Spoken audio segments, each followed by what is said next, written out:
आज तक किसी ने यह देखा सुना है कि एक गधा किसी के घर में जाकर के डकैती कर लिया है? कहा नहीं सुना है। कहा किसी ने यह सुना है कि एक गधा ने किसी का जाकर के बलात्कार कर दिया है? कहा नहीं सुना है। कहा आज तक किसी ने सुना है कि एक गधा शराब पी करके बगल के नाली में घोलटा हुआ है? आप लोग सुने हैं क्या रसलपुर वालों? एक गधा दारू पी करके कहीं नाली में घोलटा हुआ है, ये सुने हैं? कहीं नहीं सुने। गधा अपना बयान दे रहा है, सुनिए, वकालत कर रहा है वो। गधा कह रहा कि आज तक किसी ने सुना है कि एक गधा किसी व्यक्ति के साथ या किसी गधे के साथ में बेईमानी किया है? एक गधा किसी दूसरे गधा का शोषण किया है? एक गधा किसी का उत्पीड़न किया है? एक गधा दूध में पानी मिलाया है? कहीं सुने हैं? एक गधा रात में जाकर के किसी का फसल चढ़ा लिया है? ये कभी सुने हैं? ये सुने हैं? सब जितने पंच बैठे हुए थे सब ने कहा कि ये तो नहीं सुने हैं। कहा और बात तो छोड़िए, ये मनुष्य अपने आप को बहुत महान कहता है और हमको गधा कह करके नीचा दिखाता है, लेकिन इस मनुष्य के पास इतना भी अकल नहीं है। हमको बगल में कहीं खैनी का खेत होता है, खैनी की खेती होती है ना, खैनी का खेत 50 बीघा, उसमें खैनी के पौधे लगे हुए रहते हैं। हमको गधा कह करके नीचा कहने वाले लोग थोड़ा विचार करना कि हमको उस 50 बीघा खेत में गर्दन से रस्सी खोल करके छोड़ दिया जाता है चढ़ने के लिए, और जब हम चढ़ने के लिए जाते हैं तो खैनी के पत्ता के बीच में मुंह डाल करके नीचे से हरी भरी दुभरी को खा लेते हैं, और नाक से खैनी का पत्ता टकराता भी है तो उसको सूंघते तक नहीं है, उसके तरफ देखते तक नहीं। खाने की बात तो दूर है, वो हजारों बीघा खैनी के खेत में खैनी के पत्ता को टालते टालते मुंह डाल करके बीच में नीचे से हरी भरी घास जो हमारे खाने लायक है उसको हम खा लेते हैं, और जिस खैनी से हानि होने वाली है उस खैनी के पत्ता को हम सूंघते तक नहीं है। ये मनुष्य जो अपने आप को बहुत बड़ा बुद्धिमान कहता है, दूसरे से भीख मांग मांग करके लटाता है और होंठ में लेता है, ये श्रेष्ठ है कि हम श्रेष्ठ है? बुरा मत मानिएगा, ये हम नहीं कह रहे, ये गधा कह रहा है। यदि इसमें से गधा से नीचा काम करने वाला भी कोई है तो बुरा मत मानिएगा। ये उसको जाके जवाब दीजिए, उससे फैसला कीजिए। वो कहता है, ये मनुष्य जानता है, इस मनुष्य को इतना पता होना चाहिए कि यदि घर में नया घर बना करके चूल्हा में आग झोंकता है तो धुआं को बाहर में निकलने के चाहे कितने भी अवकाश हो, खिड़की हो, दरवाजा हो या उस छप्पड़ इत्यादि से भी धुआं निकलने का जगह हो, उसके बावजूद भी घर में जलते हुए चूल्हे के प्रभाव से नए नए बांस, नई नई बत्तियां, नए नए खड़ पतवार धीरे धीरे धीरे धीरे काला हो जाता है। होता है कि नहीं होता है? इतने काले हो जाते हैं। लेकिन यह मनुष्य जब बीड़ी और सिगरेट लेकर के अपने मुंह में लेता है तो मुंह में लेने के बाद जब धुआं भीतर में डालता है तो उस धुआं को निकलने के लिए न तो कोई खिड़की है, न कोई दरवाजा है, न कोई खड़ का छिद्र है, और उसके बावजूद ये सारे के सारे धुएं जब अपने अंदर रखता है तो इसको इतना तो विवेक होना चाहिए कि जिस घर में खिड़की दरवाजे चारों तरफ से धुआं निकलने का अवकाश होने के बावजूद भी बांस और बत्ती को काला किया जा सकता है, तो अंदर में जो हमारे नस और नारी है, मांस है, फेफड़े हैं, वो बांस से कठोर नहीं है, बांस से कोमल है। उसके बावजूद भी मनुष्य अपने मुंह में आग लगा करके और अपने से ही धुआं को भीतर में ढालता है, तो भीतर में कलेजा है कि सिंगापुरी केरा, यह भी विवेक नहीं है मनुष्य को, तो इसको गधा से नीचे न कहा जाए तो क्या कहा जाए? गांजा के धुएं से अपने फेफड़े को जलाता है, शराब पी करके अपने लीवर को खत्म करता है, खैनी खा करके जबरदस्ती अपने मुंह के लार को, जो अमृत है, ये लार जिस दिन आपके जीवन से खत्म हो जाए उस दिन आपके पेट में दाना का, अनाज का एक भी दाना नहीं पचेगा। डॉक्टर से जाकर के पूछिए, या पढ़े लिखे आप खुद है तो जानिए, भगवान ने, ईश्वर ने, परमात्मा ने, जो भी जिसको भी आप कहते हैं, जिसने भी इस शरीर की, इस जीवन की संरचना की है, उसमें आपके मुंह में एक अमृत दिया है जिसको लार कहा जाता है। यह लार आपके शरीर का अमृत है। जितने भी भोजन आप पेट में डालते हैं, उस सभी भोजन को पचाने का जो रस है वो लार ही है। लार के द्वारा ही भोजन पचता है। और उस लार को खैनी खा खा करके दिन भर में 1 कुंटल लार जो हम फेंकते रहते हैं, तो लार बना करके लाइएगा कहां से? वृंदावन से कि अयोध्या से? कौन ला देगा वो? किस फैक्ट्री से लाइएगा वो? तो जो अमृत आपके जीवन में, वो अमृत को फेंकते चले जाते। गधा ने कहा कि आज तक किसी से सुना है कि हमको खैनी खाते हुए किसी ने देखा है? हिंदुस्तान में प्रभात खबर में, किसी भी न्यूज पेपर में हो कि न्यूज चैनल में हो, किसी गधा को कुकर्म करते हुए नहीं देखा गया है। किसी गधे के लिए कोई गलत समाचार नहीं छपा है। किसी गधे को हत्या के आरोप में जेल जाते हुए देखे हो? किसी गधे को किसी विवाद में फंस करके कोर्ट कचहरी का चक्कर लगाते देखे हो? सभी गधा ने कहा नहीं। तो बोला, जब हम व्यभिचार करते नहीं, जब हम नशा दुर्व्यसन करते नहीं, झगड़ा करके हम कोर्ट कचहरी में फंसते नहीं, बीमार पड़ करके हम हॉस्पिटल में जाते नहीं, समस्या कोई हम पैदा कर, किसी के लिए कोई समस्या पैदा करते नहीं और अपने लिए खुद कोई समस्या का निर्माण नहीं करते, सभी समस्याओं से मुक्त होकर के सुखद और शांत जीवन जीते हैं हम, तो हम श्रेष्ठ हैं कि मनुष्य श्रेष्ठ है? इस पर खुद विचार कर लीजिए। किसी को यदि कोई गधा कहा जाता है तो उसको गौरवान्वित होना चाहिए, लेकिन हमको इस आदमी ने, हम गधा की जोनी पा करके ये हमको कहता है मनुष्य के औलाद कहीं का। इतना नीचे क्यों गिरा दिया? हम इतना नीचे स्तर पर क्यों ले गया? तो कहने का ये अभिप्राय है कि जब आकार से आप मनुष्य होते हैं, विचार व्यवहार स्वभाव संस्कार से आप मनुष्य नहीं होते हैं, तो एक गधा भी आपसे यदि अपनी तुलना करता है तो गधा पाता है कि वह मनुष्य नीचे है और हम ज्यादा ऊपर है। तो आप मनुष्य सच्चे अर्थ में मनुष्य का शरीर लेकर के आए हैं और सच्चे अर्थ में मनुष्य बनना चाहते हैं, तो आपको अपने अंदर परख शक्ति का विकास करना होगा। आपको इस परख शक्ति को जगाना होगा और जाग करके समझना होगा कि हमारे लिए क्या खाने के लिए बनाया गया है, क्या न खाने के लिए बनाया गया है। आपको इस परख शक्ति को जगाना होगा कि हमारे लिए क्या पीने के लिए बनाया गया है, क्या न पीने के लिए बनाया गया है। आपको अपने अंदर इस परख शक्ति को जगाना होगा कि हमें क्या बोलने के लिए तैयार किया गया है और क्या न बोलने के लिए तैयार किया गया है। आपको इस परख शक्ति को जगाना होगा कि हमें कहाँ चलने के लिए पैर दिया गया है और कहाँ न जाने के लिए पैर दिया गया है। यह विचार न कर पाने के कारण अधिकांश आपका पैर उसी जगह पर जाता है जिस जगह आपको नहीं जाना चाहिए। यह विवेक शक्ति नहीं होने के कारण आपके आंखें अधिकांश उसी दृश्य को देखना पसंद करते हैं जिस दृश्य को नहीं देखना चाहिए। आपके अंदर परख शक्ति न होने के कारण आपका कान उसी शब्द को सुनना ज्यादा पसंद करता है जिस शब्द को सुनना नहीं चाहिए, और जिस शब्द को सुनना चाहिए उसमें बड़ा आनाकानी करते। सत्संग सुनना चाहिए तो इसमें बहाना खोजता है, और नाच देखना नहीं चाहिए तो उसके लिए आदमी मौका तलाशता है। ध्यान दीजिए, क्यों?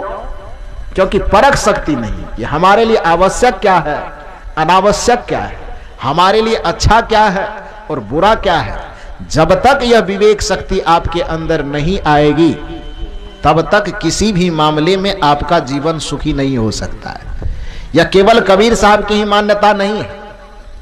सनातन धर्म में वेद को बहुत सम्मान प्राप्त है। चूंकि हमारी संस्कृति का जो आदि ग्रंथ है, मूल ग्रंथ वेद ही माना जाता है। उससे प्राचीन ग्रंथ ये पूरे पृथ्वी पर शायद ही कोई कुछ है ही नहीं। वेद को सबसे प्राचीन ग्रंथ माना जाता है। उस वेद में चूंकि वेद 4 है, उसमें एक वेद जो सबसे पुराना है वो ऋग्वेद है। ऋग्वेद में एक बड़ा सुंदर मंत्र आता है।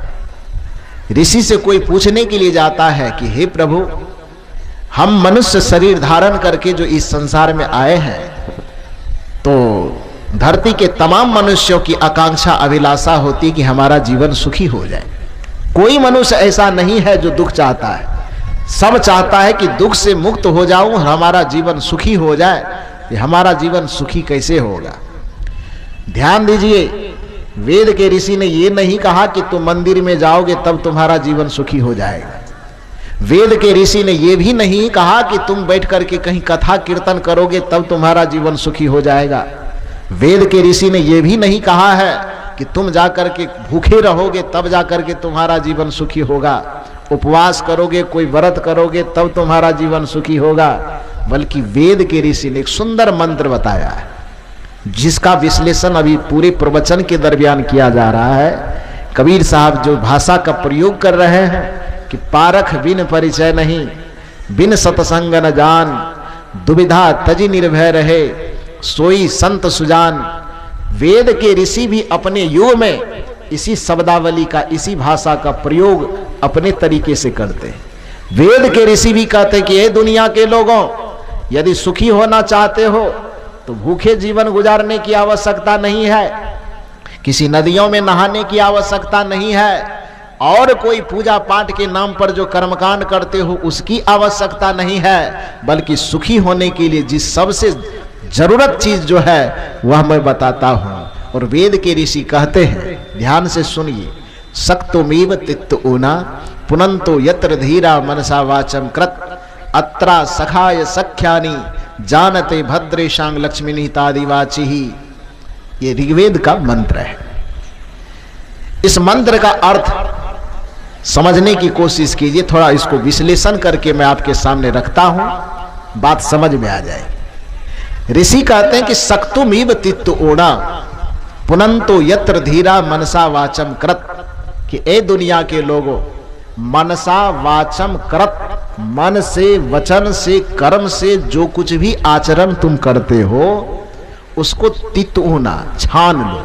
किस प्रकार से छानेंगे? तो उदाहरण देते, सक्तुमीव तित्तूना, सत्तू के जैसे अपने जीवन को, अपने मन को, अपने कर्म को छान करके जीना शुरू करो।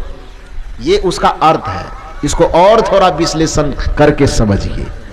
वेद के ऋषि कहते हैं, वो आपकी भाषा में आपकी समस्या को समझाना चाहते हैं, आपकी समस्या का समाधान आपको आपकी ही भाषा में वेद के ऋषि भी देना चाहते हैं। आधुनिक संत तो देते ही देते हैं। देखिए वेद के ऋषि भी कितने गंभीर चिंतन वाले हैं कि वो कोई लंबा चौड़ा उदाहरण खोज करके नहीं लाते। जब रसलपुर के लोग गए होंगे पूछने के लिए, बिहार के लोग कोई गए होंगे पूछने के लिए वेद के ऋषि से, वैदिक युग में वेद के ऋषि से पूछा कि प्रभु, हम सभी प्रकार के दुखों को मिटा करके सुख चाहते हैं, सभी प्रकार के अशांति को मिटा करके हम शांति चाहते हैं, सभी प्रकार के पीड़ा को मिटा करके हम आनंद चाहते हैं, उसे प्राप्त करने का क्या उपाय है? आपको यदि कबीर साहब के अनुसार सिर्फ कहा जाए तो आप कहेंगे धूई कबीरपंथी सब तो ऐसे लबर लबर करते रहता, इसकी भाषा ही अलग है। आपको यदि और किसी महात्मा के अनुसार, रामायण गीता के अनुसार कहा जाए तो आप कहिएगा ये सब भी फालतू की बात है। इसलिए वेद के पास चलिए। जो वेद हमारे हिंदू धर्म का रीढ़ माना जाता है, जो वेद हमारी संस्कृति का मूल ग्रंथ माना जाता है, जो वेद हमारी संस्कृति सनातन धर्म का प्रमुख आधार माना जाता है, उस वेद के ऋषि कहते हैं, यदि अपने जीवन के अशांति को मिटा करके शांति में प्रवेश करना चाहते हो, यदि अपने जीवन के सभी दुखों को मिटा करके परम सुख में प्रवेश करना चाहते हो, तो उसका रास्ता है। क्या रास्ता? तो सक्तुमीव तित्तूना पुनंतो यत्र धीरा मनसा वाचम कृत अत्रा सखाय सख्यानि जानते भद्रेशांग लक्ष्मी निहितादिवाची। इसका अर्थ होता है कि सत्तू के जैसे अपने मन वचन कर्म से होने वाले कार्य को छान लो। इसको और विश्लेषण करके समझिए। ऋषि कहते हैं कि आप जब सत्तू खाते हैं, सत्तू समझते हैं ना? सत्तू तो समझते होंगे, अब बिहार वाले हैं तो क्यों नहीं समझेंगे, वो समझ जाएंगे। शायद ऋषि भी हमारे आपके बीच से ही कोई होगा और पूछने वाला भी बिहार का ही गया होगा, तो सोचा होगा ऋषि ने कि बिहार से समझने के लिए आया है तो इसको बिहार की ही भाषा में समझाया जाए, इसलिए वेद में सत्तू का उदाहरण पहुंचाया। क्योंकि बिहार के अलावा सत्तू खाने का प्रचलन भारत के और किसी हिस्से में नहीं है, कोई हिस्सा में नहीं। भारत के विभिन्न क्षेत्रों में जा जा करके कार्यक्रम करने का मौका लगता है। राजस्थान हो, छत्तीसगढ़ हो, गुजरात हो, झारखंड के तो बगल में हम हैं ही, पश्चिम बंगाल हो। अभी यहाँ से कार्यक्रम करके जब मैं निकलूंगा तो प्रथम बार मैं नेपाल जा रहा। नेपाल में भी कार्यक्रम है, तो इस बार अपने देश से बाहर निकल रहा हूँ। बाहर फिर कार्यक्रम उधर दुबई में, मॉरिशस में, इस सब में भी कार्यक्रम हम लोगों का बन रहा है, तो वहाँ भी जाने का मौका लगेगा। तो कहने का ये अर्थ है कि इतने राज्यों में भ्रमण करने के बाद इस सत्तू का प्रचलन और बिहार के अलावा और कहीं नहीं देखे। इसलिए हम लोगों को अनुमान लगता है कि वेद में जो ये सत्तू शब्द आया, इस सत्तू का उदाहरण जो देने वाले ऋषि होंगे उसका कोई न कोई संबंध बिहार से जरूर होगा, और पूछने वाला जो आदमी गया होगा वो भी बिहार का होगा। पूछता होगा कि प्रभु दुख से हम कैसे बचे, अशांति से हम कैसे बचे, पीड़ा से हम कैसे बचे। वेद के ऋषि उदाहरण देते हैं, उस उदाहरण में सत्तू की चर्चा करते हैं।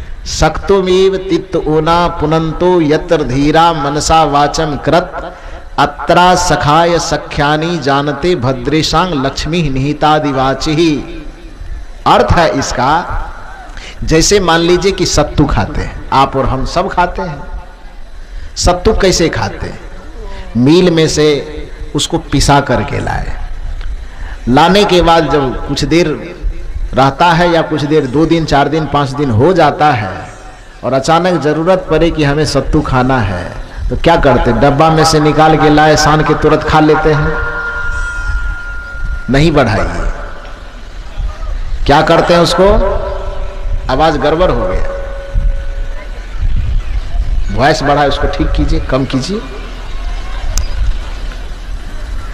बोलिए सदगुरुदेव की। तो उस सत्तू को हम क्या करते हैं? चलनी में उसको देकर के छानते हैं। क्यों छानते हैं? चलनी में ना छाना जाए तो भी खाया जा सकता है, खा सकता है, फिर भी चलनी में छानने का प्रचलन क्यों है? चलनी में चालने का जो प्रचलन है उसके पीछे का वजह यह है कि यदि नहीं छानेंगे तो मन में एक संदेह रह जाएगा कि पता नहीं इसमें हो सकता कुछ कंकर हो सकता है कोई शीशा हो सकता है कोई कीड़ा हो सकता है कोई सुंडा हो, या कुछ भी हो सकता है। तो कुछ जो न स्वास्थ्य के लिए जो हानिकारक हो, स्वाद में बाधा डालने में जो हानिकारक हो, उस सब चीजों को निकाल देने के लिए हम क्या करते हैं? चलनी में दे के छानते हैं। वेद के ऋषि देखिए कितना सटीक उदाहरण देते हैं। वेद के ऋषि कहते हैं सक्तुमीव तित्त ओना। जिस प्रकार से सत्तू को स्वाद लेकर के सुख पूर्वक खाने के लिए चलनी में देगा, तित्तुना का मतलब होता है चालना। वेद के ऋषि कहते हैं कि जैसे सत्तू को स्वाद ले करके सुख पूर्वक खाने के लिए चलनी में दे करके छान लेते हो, ताकि इसमें कुछ गलत चीज न रहे, केवल अच्छा चीज ही हमारे भीतर में जाए, इसके लिए चलनी से छानते हो। उसी प्रकार से जीवन में यदि दुख के कंकड़ और पत्थर को न चाहते हो, यदि अशांति के कंकड़ पत्थर को न चाहते हो, तो अपने मन से, वचन से, कर्म से होने वाले विचार, व्यवहार, संस्कार और व्यवहार को विवेक और परख की चलनी में छान छान करके जीना शुरू कर दो, तो कल से ही तुम्हारा जीवन सुखी हो जाएगा। इस बात की गारंटी मैं देता हूं। ऋग्वेद में यह मंत्र आया है। ऋग्वेद के ऋषि जहां सत्तू से चालने का उदाहरण देते हैं, सत्तू को चान करके खाने का उदाहरण देकर के जीवन के रहस्य को समझाते हैं, कबीर साहब अपने जमाने में उसी भाषा में उसी बात को अपनी भाषा में कहते हैं कि पारख बिन परिचय नहीं, बिन सतसंग न ज्ञान, दुविधा तजी निर्भय रहे, सोई संत सुजान। इसी परख शक्ति को बढ़ाते हुए कबीर साहब दूसरा उदाहरण देते हैं। वेद के ऋषि चलनी से छानने की बात कहते हैं, और कबीर साहब कहते हैं साधु ऐसा चाहिए जैसा सूप सुभाय, सार सार को गही रहे, थोथा देय उड़ाए। सदगुरु कबीर कहते हैं कि सुख के मार्ग में चलने वाले साधक, सुख के मार्ग में चलने वाले भक्त सुख के मार्ग में चलने वाले सत्संगी, सुख के मार्ग में चलने वाले ए ज्ञानियों, मेरी बात को ध्यान से सुनो। वेद के ऋषि कहते चलनी में कुछ दे करके छानते हो, वैसे जीवन को छान लो, व्यवहार को छान लो। और सदगुरु कबीर कहते हैं कि अपने स्वभाव को, अपने जीवन को सूप के जैसे बना लो। दोनों एक ही बात है। चलनी का भी काम वही है और सूप का भी काम वही है। वेद के ऋषि कहते तुम्हारा जीवन चलनी के जैसा बन जाना चाहिए, और सदगुरु कबीर कहते हैं कि तुम्हारा जीवन सूप के जैसा बन जाना चाहिए। चलनी का भी काम है गलत और सही को अलग अलग करके, सही को निकाल करके नीचे कर देना और गलत चीज को अपने अंदर रख लेना, बाद में गलत को फेंक देना, यही ना है चलनी का काम। क्या है? जैसे चलनी के अंदर में सत्तू दिए आप, आटा दिए आप, तो क्या होगा उसमें से? सही चीज नीचे आएगा और गलत चीज उसमें पेट में रह जाएगा, उसी के अंदर रह जाएगा। बाद में उसको आप फेंक देंगे और सही चीज को आप ले लेंगे। तो चलनी का भी काम है गलत और सही का विभाग करना। और कबीर साहब अपने दृष्टि से देखते हैं तो चलनी का उदाहरण न लेकर के सूप का उदाहरण है। सूप का काम क्या है? सूप का भी काम है गलत और सही का विभाग करके गलत को हटा देना और सही को अलग कर देना, यही ना है। कबीर साहब कहते हैं कि यदि अपने जीवन को सुखी बनाना चाहते हो तो तुम अपने स्वभाव को, अपने विचार, व्यवहार और संस्कार को सूप के जैसे बनाओ। लोगों ने कहा सूप के जैसे कैसे? कहा माता बहनों से जाकर के पूछो। सूप में वो भूसा मिले हुए चावल को, भूसा मिले हुए गेहूं को डालती है और डालने के बाद उस सूप को ऊपर नीचे उछलाती है। सूप क्या करता है? सूप में भूसा और चावल दोनों मिला हुआ डाल दिया गया। ये तो दिन रात आप लोगों का सब काम धंधा है, ये तो देखते हैं, करते हैं, तो ये तो अनुभव है। मैंने पहले कहा कि दुनिया के जितने भी आध्यात्मिक विचारक हैं, वो विचारक दुनिया के सामने कुछ भी उदाहरण प्रस्तुत करते हैं तो इतना सीधा, इतना सरल उदाहरण देते हैं कि लोगों के दिल और दिमाग तक वह बात बड़ी आसानी से पहुंच सके। और कबीर साहब तो लोक संत थे, लोगों के बीच में रहने वाले, चौराहे चौराहे पर जा करके खंजरी बजा करके लोगों के बीच में कहत कबीर सुनो भाई साधु की टेर लगाने वाले कबीर साहब। पूरे दुनिया में ऐसे अजूबे संत हैं जो अपने विचारों को किसी गुफा में बैठ करके नहीं लिखा है। कबीर साहब दुनिया में कैसा जो अजूबे संत हैं कि कबीर साहब किसी कंदराओं में बैठ करके, किसी वृक्ष के नीचे बैठ करके अपने शास्त्र को नहीं लिखा है, अपने चिंतनों को किताब में नहीं अंकित किया है, बल्कि कबीर साहब गांव गांव में, लोगों के बीच में, चौराहे चौराहे पर जा करके जहां लोग मिलते थे, लोगों के कबीर साहब पुस्तक पढ़ करके न तो समस्या निकालते थे न समाधान निकालते थे, बल्कि कबीर साहब लोगों के बीच में जा करके पुस्तक छोड़ करके और लोगों के मस्तक को पढ़ते थे और उसके मस्तक में ही उसका समस्या पढ़ते थे और उसके मस्तक में ही उसका समाधान ढूंढ करके लोगों को समाधान का रास्ता दिखाते थे, सुख का रास्ता दिखाते थे। तो वह कबीर साहब चूंकि लोक संत हैं, तो जब वेद के ऋषि लोक का उदाहरण दे सकते हैं, तो कबीर तो दिन रात लोगों के ही बीच में रहते हैं, तो उसका उदाहरण तो और सरल होगा। ये सूप की भाषा आप इसलिए समझ पाएंगे क्योंकि दिन रात सूप से आपका व्यवहार बनता है। जब ये माता बहनें चावल और भूसा, गेहूं और भूसा मिला करके, मिले हुए भूसे और गेहूं को सूप में डालती है और सूप को उछलाती है, जिसको फटकना कहते हैं, वो फटकती है, तो क्या होता है? सब भूसा अंदर में रह जाता है, अनाज बाहर चला जाता है। ऐसा ही ना होता है? हमसे उल्टा हो गया क्या? इधर वाला भी हंस रहा है, लगता है कुछ गड़बड़ हुआ है। सही कर देते हैं, फिर से सुनिए। जब सूप में गेहूं, भूसा या चावल या भूसा मिला करके रखा रहता है और उसको डाल करके जब फटकते हैं तो चावल सब उछल करके बाहर चला जाता है, भूसा अंदर रह जाता है। ये ठीक है ना? की बार फिर गड़बड़ा गया। अच्छा ठीक है, आप ही के अनुसार हम कहते हैं, यानी भूसा उछल करके बाहर चला जाता है और अनाज अंदर में रह जाता है। ये बात ठीक है? हाँ चलिए अब आगे बढ़ते हैं। तो कबीर साहब कहते हैं कि जिस प्रकार से सूप के अंदर में तुम भूसा जो असार चीज है, अब उसका अनाज जो दाना जो सार चीज है, उस सार और असार दोनों मिला करके जब सूप में रखा जाता है और सूप को उछलाया जाता है, तो जो असार चीज है सूप क्या करता है, उसको फेंक देता है, और जो सार चीज है जो दाना है सुप्ति उसको क्या करता है, अपने अंदर में रख लेता है।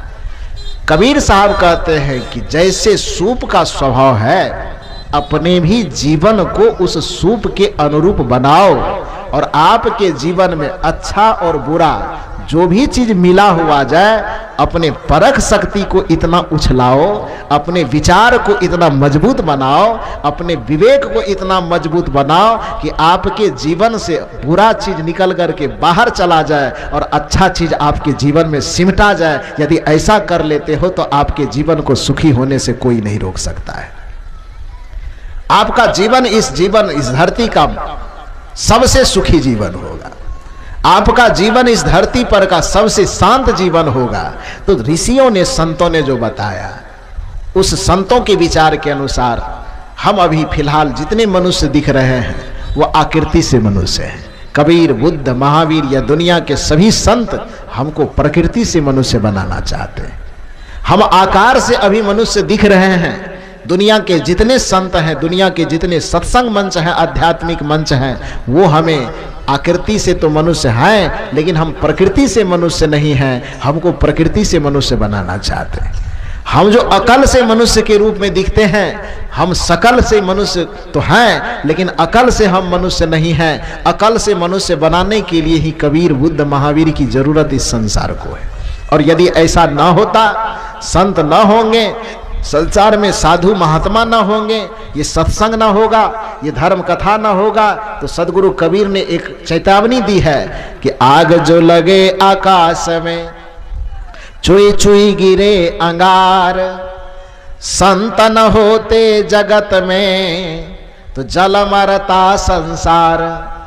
यदि ये सत्संग ना होता, यदि ये संत ना होते, यदि ये आध्यात्मिक महापुरुष न होते, बुद्ध पुरुष न होते, ज्ञानी पुरुष न होते, तो जो सकल से दिखने वाले ये मनुष्य हैं, इसके खोपड़ी में, खोपड़ी रूपी आकाश में काम के, क्रोध के, लोभ के, मोह के, ईर्ष्या के, द्वेष के, छल के, कपट के, विचार विकार के इतने आग लगे पड़े हैं कि इसके एक एक अंगार निकल निकल करके ही पूरे मानवता को जला करके खाक कर देगा। उदाहरण देखना हो तो टीवी के सामने बैठिए अभी, खोलिए किसी न्यूज चैनल को, पता चल जाएगा कि रूस और यूक्रेन में क्या हो रहा है।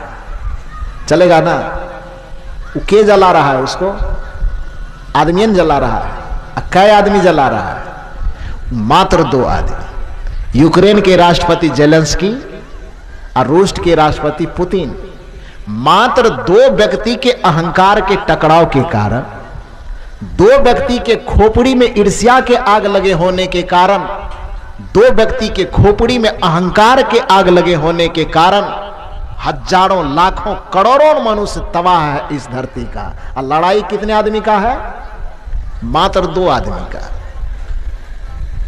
यूक्रेन के जो आदमी है, जो जनता है, वो रूस वाले के लिए परेशान है, और रूस के जो जनता है यूक्रेन वाले के लिए परेशान है।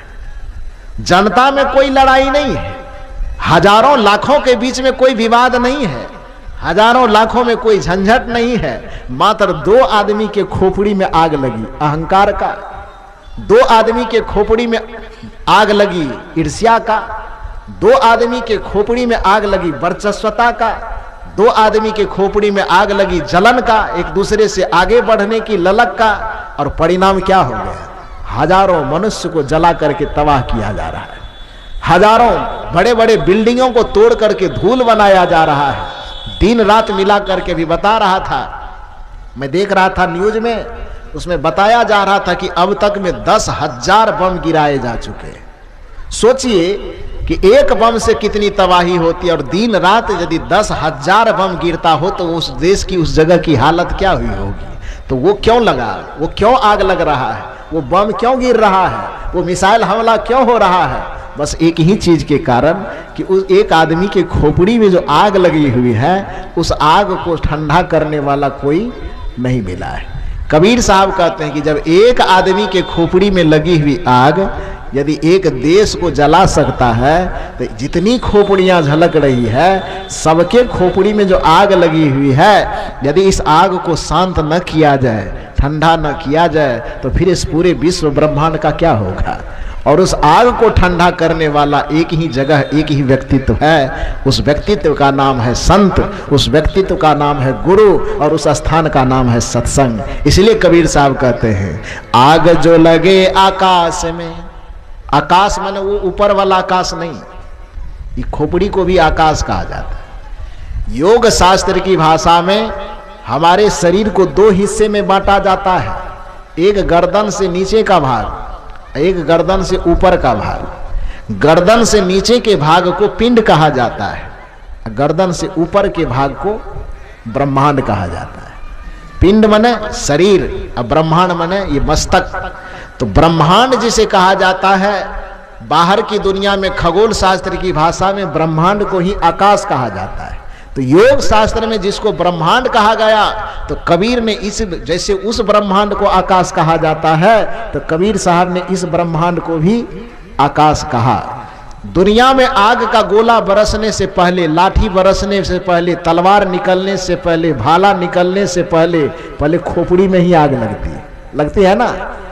माथा में आग यदि न लगे तो भाला निकलेगा, माथा में यदि आग न निकले तो राइफल से सर निकलेगा। माथा में यदि आग न लगे तो फिर जो एक दूसरे को मारा मारी होती है, काटा काटी होती, ये हो पाएगा। तो कबीर साहब कहते हैं कि दुनिया को इस झंझटों से शांत रखना है, पूरे दुनिया को ईर्ष्या द्वेष के आग में जलने से बचाना है, पूरे दुनिया को अहंकार के आग में जलने से बचाना है। तो उसके लिए एक ही उपाय है, संत के शरण और सत्संग का शरण।